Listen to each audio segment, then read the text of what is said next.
من اكبر الغلطات اللي انا بشوفها في صناعه المحتوى انك تبقى ماشي باستراتيجيه معينه زي استراتيجيه 3 ايام و7 ايام و5 ايام، والحقيقه ان مفيش الكلام ده خالص. صناعه المحتوى كلها معتمده على الكميه اللي انت بتقدمها، الجوده بتاعه المحتوى، وما تخليش الكميه تيجي على حساب الجوده. الاستمراريه بتاعتك في النص هي دي في الاخر اللي بتوصلك وبتخليك تكبر. صناعه المحتوى مش يوم وليله، صناعه المحتوى لعبه طويله، لعبه بتلعبها كل يوم لحد ما تتمكن منها وتعرف غلطاتك فيها. ما ينفعش تنط ليفل وانت لسه ما عدتش الليفل التاني.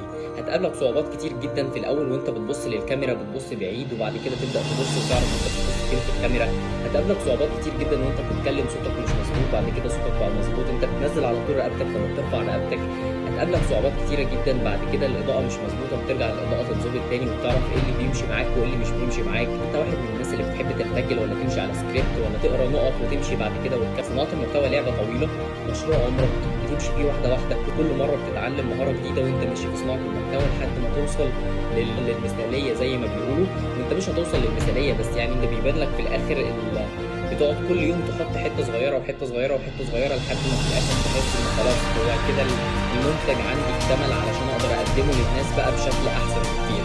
وبعد كده تقعد تتفنن بقى في الكلام ده كله. لكن انت في الاول خالص انت مش محتاج فن، انت محتاج تسمع وتقلد وتنفذ على طول علشان تعرف تتدرب اكتر.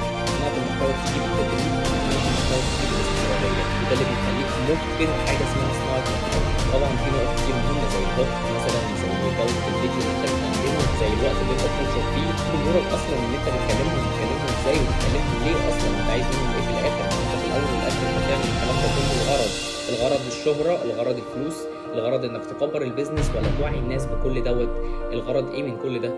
الغرض انك تعمل براند كويس. الهدف بتاعك ايه من صناعه المحتوى علشان تعرف تقدم وتفيد الناس باقصى حاجه ممكنه، لانك برضه لو مش هتعرف تفيد الناس في صناعه المحتوى مش هتعرف تاخد منهم حاجه، لان اللي بيتفرجوا عليك مش روبوتات، بيتفرج عليك بني ادمين.